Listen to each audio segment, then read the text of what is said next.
চিকিৎসক মৌমিতা দেবনাথকে ধর্ষণের সময় সাহায্য করে তারই দুই নারী সহকর্মী।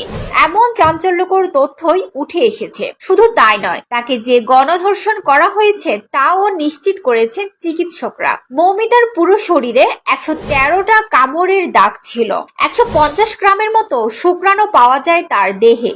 সাধারণত একজন সক্ষম পুরুষের শুক্রাণুর পরিমাণ গড়ে 5-6 গ্রাম। যদি 100 গ্রামও শুক্রাণু ধরা হয়, তার মানে কমপক্ষে 18 থেকে 20 জন পুরুষের সমান শুক্রাণু পাওয়া গেছে মৌমিতার দেহে। পশ্চিমবঙ্গের আরজি কর মেডিকেল কলেজের শিক্ষার্থী মৌমিতা দেবনাথ টানা 36 ঘন্টার অক্লান্ত ডিউটি শেষে মৌমিতা সেমিনার রুমে বিশ্রাম নিচ্ছিলেন। ঠিক এই সময় তাকে ধর্ষণ ও হত্যা করা হয়। ময়নাতদন্তের রিপোর্টের দাবি, যৌনাঙ্গে গভীর ক্ষত হয়েছে। এন্টি মন্টে নামে দেখা গিয়েছে বিপুল পরিমাণ রক্তপাতে হাইমেন ফেটে যায়। গভীর ক্ষতের প্রমাণ মিলেছে। 150 গ্রাম দেহরস টেস্ট ফরেনসিক ল্যাবে পাঠানো হয়েছে পরবর্তী পরীক্ষার জন্য। তরুণী চিকিৎসকের বুকে আঘাত লাগে, শ্বাসরোধ করে দম বদ্ধ করা হয়েছে। থাইরয়েডের হাড়ে নির্যাতনের চিহ্ন পাওয়া গিয়েছে।